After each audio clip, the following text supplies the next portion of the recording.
Bonjour, on revient aujourd'hui avec le quatrième chapitre. C'est le chapitre qui concerne l'énergie d'une réaction enzymatique. Nous sommes d'abord passés par, nous sommes d'abord passés par voir les notions. Les trois chapitres précédents, ils concernaient, ils concernaient d'abord les notions qu'on doit connaître en biochimie et en enzymologie pour aborder les aspects qui sont plus complexes, comme l'énergie ou bien la cinétique, etc. D'accord. Donc, en ce qui concerne l'énergie d'une réaction enzymatique, ça vient dans une optique pour comprendre comment fonctionne une enzyme. Une enzyme, elle fonctionne d'abord dans une réaction. Une réaction, c'est quoi? C'est un ensemble de réactants en solution qui vont interagir et à la fin devenir des produits, donc d'autres molécules, donc passer d'une molécule A à une molécule B. Dans la chimie, cela se produit et on sait que dans la chimie, il y a une certaine énergie qui est dans ce système. Dans un système, c'est un ensemble de réactants, donc de réactifs qui vont interagir entre eux. Il y a de l'énergie qui doit être apportée et de l'énergie qui va être libérée. D'accord? Ça, c'est des notions. Donc, d'abord, on doit comprendre c'est quoi l'énergie. L'énergie, le mot énergie en étymologie, ça vient du grec. Du grec qui veut dire une force en action. Donc, quand on parle généralement d'énergie, c'est utilisé pour parler de la force. D'accord. Donc, on trouve ce terme en physique, en sport, en économie, en mécanique, en électronique, en chimie et en biologie, partout. D'accord? C'est toujours pour signifier qu'il y a de la force. Généralement, c'est pour de la force du travail. D'accord? Donc, en chimie, chaque réaction, elle a besoin de l'énergie. Elle a besoin d'énergie qu'elle soit apportée à la réaction pour qu'elle démarre. On le verra en détail par la suite. Et cette énergie, heureusement, elle est mesurable. Donc, comme c'est mesurable, quelque chose qui est mesurable, on peut la suivre. On peut suivre son évolution et faire des hypothèses, des lois, des théories pour comprendre l'ensemble du phénomène. D'accord.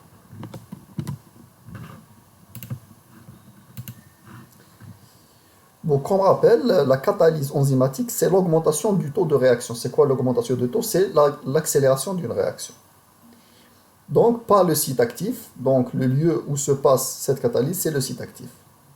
Et cette catalyse biochimique, cette catalyse enzymatique, elle est vitale dans le métabolisme vivant, dans un métabolisme vivant. Pourquoi? Parce que j'ai dit que cette accélération, cette énorme accélération, elle est vitale, elle est nécessaire pour maintenir le rythme très rapide de la vie des réactions métaboliques. Donc l'enzyme, elle fournit ce service, si je me permets l'expression, pour maintenir ce rythme très élevé. Et l'optimisation de ces activités catalytiques à travers l'histoire de chaque être vivant, c'est un facteur clé de l'évolution de ces enzymes. Parce que dans l'évolution, chaque molécule, elle est en train d'évoluer, c'est-à-dire en train de s'adapter par rapport aux conditions, par rapport aux besoins. Et cette optimisation de l'activité, de l'accélération des réactions, c'est un facteur clé de l'évolution. Et la catalyse enzymatique, on dit qu'elle offre une voie de réaction alternative. Pourquoi on parle de ça? Parce qu'on a dit que les enzymes ne vont pas influer directement sur l'équilibre. L'équilibre, ça veut dire qu'on ne va pas agir sur des concentrations, soit du substrat ou bien du produit. Non, elle va influer beaucoup plus sur l'énergie et la vitesse. Donc, pour influer sur ça, elle va donner une voie alternative.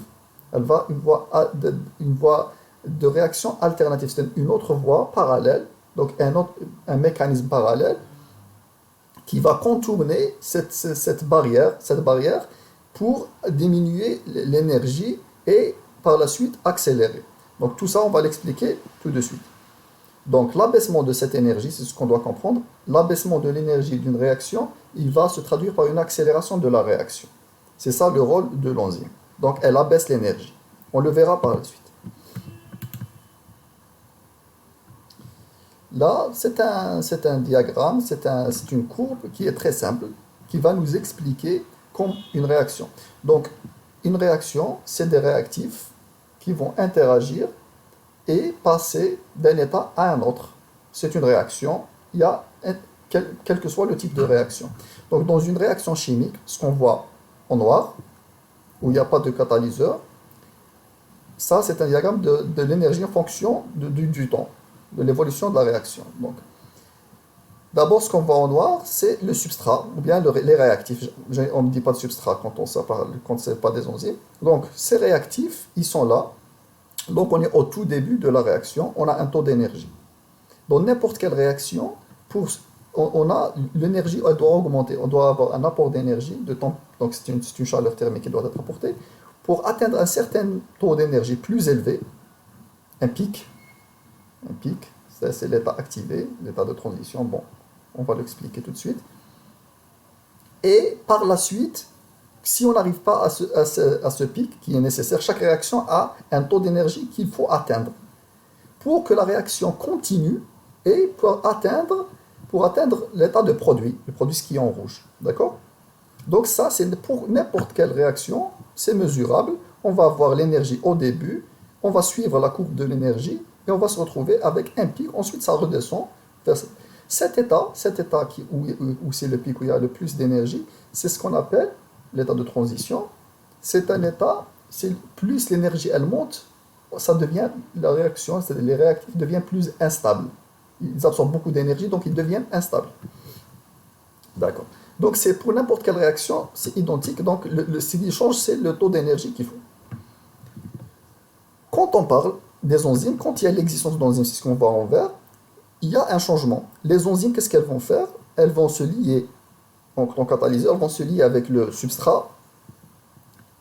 Et ce qui va se passer, quand on va suivre l'évolution dans ce cas de la réaction, on va se retrouver avec une énergie moindre, c'est-à-dire le pic, il va redescendre pour la même réaction.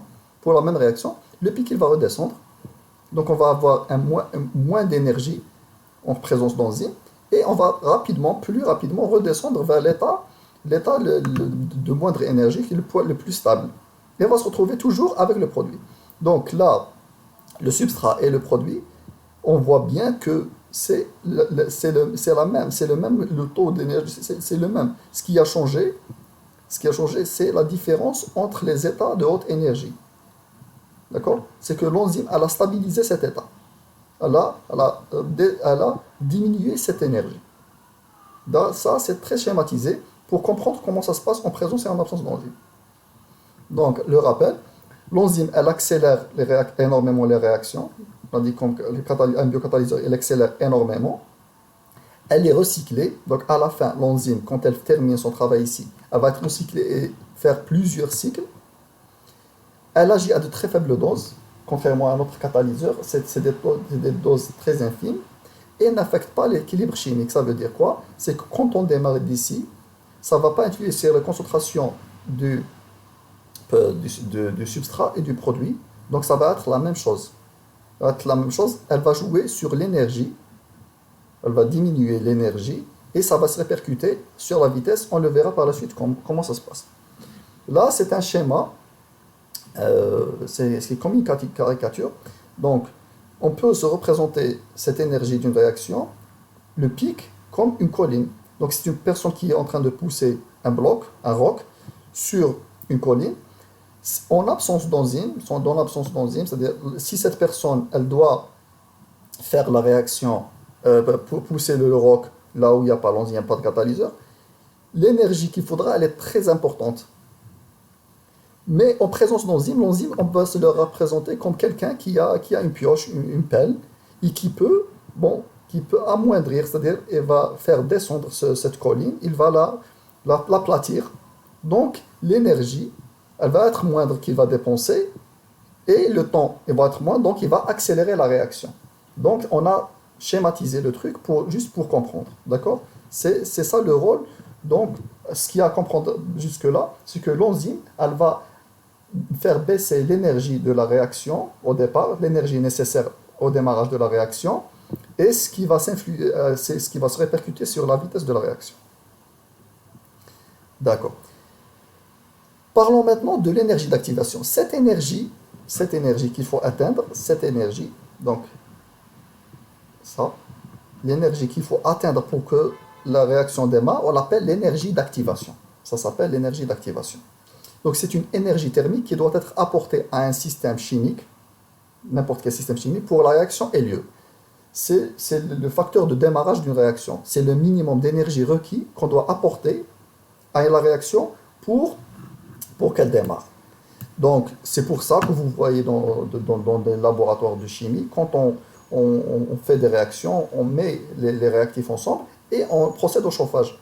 Parce qu'on a besoin d'un taux d'énergie bien défini, le minimum requis pour le démarrage de cette réaction. Donc c'est ce qu'on appelle l'énergie d'activation.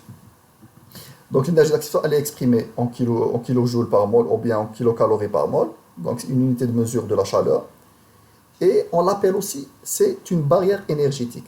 Donc là, c'est un diagramme d'énergie. Ça, c'est ce qu'on appelle une barrière. C'est comme on a vu ici dans la colline. La colline, c'est une barrière. C'est une barrière énergétique qui va être entre l'état réactif et qui va s'interposer donc comme une colline entre l'état de réactif et l'état de produit. Donc c'est une barrière énergétique à franchir. Si on la franchit plus vite, on arrive rapidement au produit. Donc on accélère le processus. Donc pour que la réaction soit possible, n'importe quelle réaction, donc là on parle en général, les réactants, donc c'est les agents qui vont réagir, pas les catalyseurs, parce que les catalyseurs ne sont pas des réactifs, pas les enzymes d'abord, les réactifs, les cofacteurs, etc. Ils reçoivent d'abord du milieu une quantité de chaleur, c'est l'énergie d'activation qui portera ce complexe à un état activé. C'est l'état de transition. C'est ce qu'on appelle l'état de transition, c'est le pic. C'est le maximum d'énergie, c'est l'état le plus instable. Plus l'énergie, elle monte, plus il y a plus les réactifs, donc c'est le sujet, donc c'est le substrat. Plus il capte plus d'énergie, plus on appelle ça un état instable. C'est un état de haute énergie. Donc c'est l'état activé. On l'appelle activé parce que le substrat, une fois il a reçu toute l'énergie d'activation, on va l'appeler, il a reçu l'énergie d'activation, donc il devient activé. Il devient activé, c'est OK. La réaction peut continuer vers le produit. Après cela, la réaction peut commencer et donner le produit et peut offrir même de l'énergie. Elle peut même après dégager et être avantagée de point de vue énergétique. Donc, ce qu'on doit comprendre, c'est qu'il doit y avoir au début un échange d'énergie du milieu entre le milieu et les réactifs. Donc, cet échange d'énergie, il va donner le produit. Il va nous permettre d'aller vers le produit. Deuxièmement, l'état de transition. On doit parler de l'état de transition. L'état de transition, on a dit, l'état de transition, c'est quand dans les réactions chimiques, cet état est atteint en franchissant la barrière énergétique. Quand on franchit la barrière énergétique, qui est l'énergie d'activation, on atteint l'état de transition. Les enzymes, elles vont faire quoi? Elles ont capacité d'abaisser cette énergie d'activation. Donc on va avoir une énergie plus, pour que ces réactions puissent se faire à température idéale. Donc l'énergie d'activation, les réactifs, ils doivent absorber l'énergie d'activation pour arriver à l'état de transition. En présence de l'enzyme, comme on l'a vu ici, en présence de l'enzyme, l'état de transition, il est moins élevé. Il est moins élevé, beaucoup moins. Donc, qu'est-ce qui va se passer? C'est que c'est l'enzyme qui va faire en sorte d'abaisser cet état de haute énergie. Pourquoi l'enzyme fait ça? Parce que l'enzyme, si l'enzyme est présente et qu'elle laisse l'énergie d'activation monter, c'est-à-dire elle va se dénaturer. L'enzyme, on parle d'enzyme, on parle de protéine qui est labile. Donc l'enzyme, à travers l'évolution, qu'est-ce qu'elle a fait? Elle a commencé par l'adaptation, par les mutations, etc., l'évolution, donc à développer des mécanismes moléculaires, qu'on verra dans le prochain chapitre, Inch'Allah, à abaisser cette énergie, cette chaleur. Donc elle fait des choses pour que cette énergie n'atteigne pas ce pic. le pic de l'état de transition dans le cas normal. Donc dans le cas de la présence de l'enzyme, elle va essayer de faire descendre l'état de transition, donc l'énergie d'activation nécessaire, et pour que ça se passe à température idéale. L'idéal, c'est la température de l'organisme vivant. Si c'est l'humain, c'est 37 degrés. D'accord? Donc, ce qu'on dit, c'est que l'enzyme, elle va stabiliser l'état de transition. Elle va le stabiliser, elle va le faire descendre. La diminution d'énergie considérablement par l'enzyme de cet état de transition est permise par une voie alternative qu'on appelle les mécanismes de catalyse ou bien des stratégies catalytiques. Donc l'enzyme, elle a des astuces pour faire descendre cette énergie d'activation et l'état de transition, l'état d'instabilité. Donc elle va faire en sorte que ça se stabilise. Donc l'état de transition normal, il est là. En présence d'enzyme, il va descendre. Donc elle va stabiliser l'état de transition. Donc l'état de transition, on l'a dit, l'état de transition, c'est un état d'instabilité, c'est un état de haute énergie. Donc, qui nous a donné cette théorie de l'état de transition? C'est une théorie de Eyring et Polanyi en 1935, donc ces deux chercheurs qui travaillaient indépendamment, et qui ont développé cette théorie. Une théorie, c'est quoi? On verra donc par la suite, on aura plusieurs théories, par exemple pour l'énergie, pour la cinétique, etc. Une théorie, c'est un ensemble cohérent d'explications pour un sujet où il y a des lois, des hypothèses, etc., qui sont induites par l'accumulation d'observations et d'expérimentations.